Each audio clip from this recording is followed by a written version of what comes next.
morning. I first off want to thank y'all for having me. I'm here, like Miss Vanessa said, I wrote a song, and the song wasn't even supposed to be that big of a deal. It was just me expressing myself, because I'm 29 now. At 24, I went through postpartum depression. I had my first son, who's 5 now, and sorry, I'm kind of emotional. It's all right. And having him, it was different, of course. It was my first son. I was in the military, and my life was pretty much just moving. So to find out that I was pregnant, I was kind of shocked. I ended up getting out of the military when I was 8 months pregnant, to stay home with my son. And in staying home, I decided to stay home with him for 2 years. And I don't know, I was like sick all the time. Well, I thought I was sick all the time. And there were times where, like my son would pretty much cry for my attention, and I would just sit.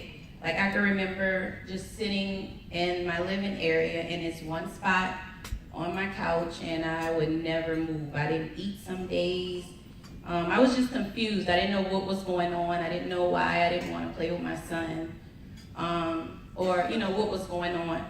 I didn't know who to talk to, because in my family, it's my mom and dad. It's 7 of us. So out of 7, my family's always telling me I'm the strong one.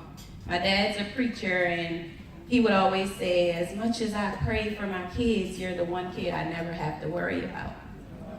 So, sorry. Yeah, right. So I just always had to be strong, or I thought I had to be strong, because everybody depended on me to be strong. Everybody came to me for advice, even my older siblings. They came to me for everything.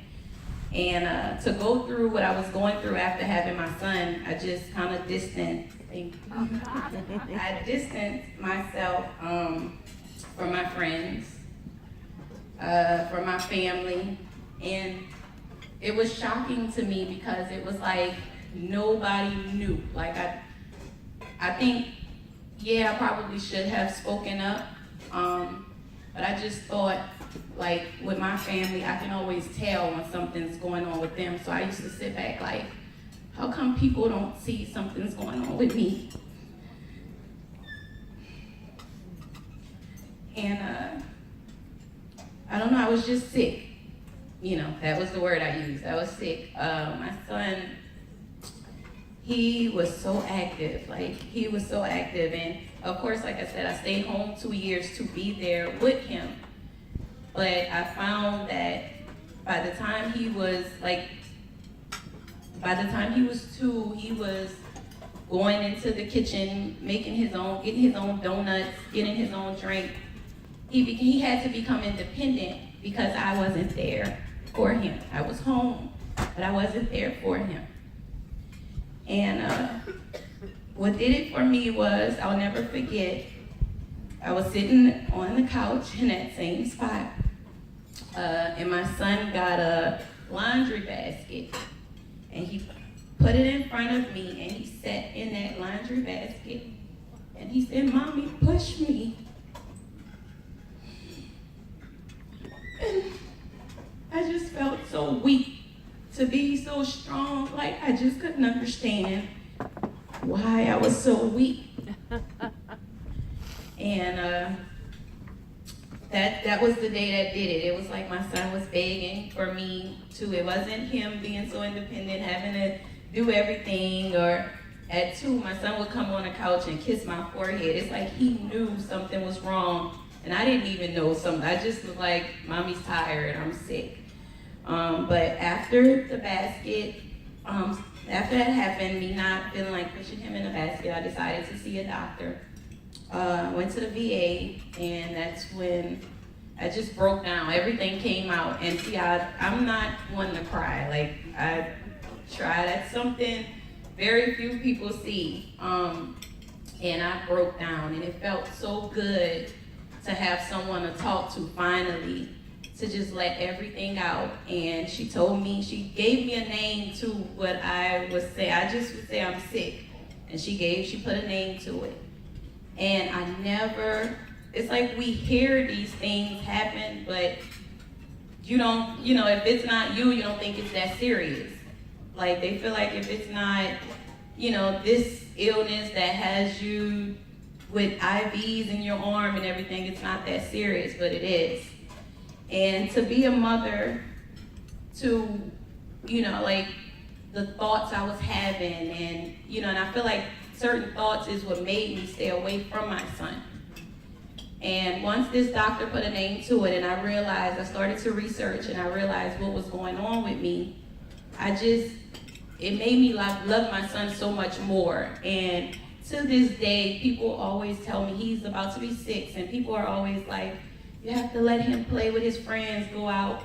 I am on him we hug and kiss all day. Like he is on me. It might sound weird, but he's 5 and I will walk and his face is in my butt area. Like he's just following me. And that we are so close. Like we are so close. So, I'm thankful for each and every one of you here. I'm thankful for everyone that's doing something.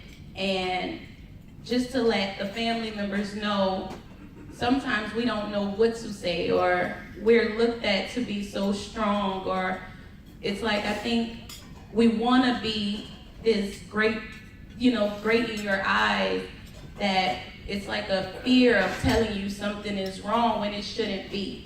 But it's strong individuals. We just feel like we have to keep pushing, it'll get better. And I guess you don't realize it won't get better until you actually speak up and get help. So I did write this song.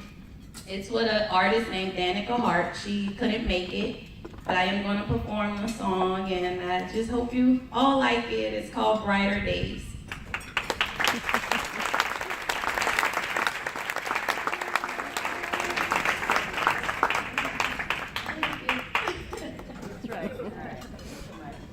That's right.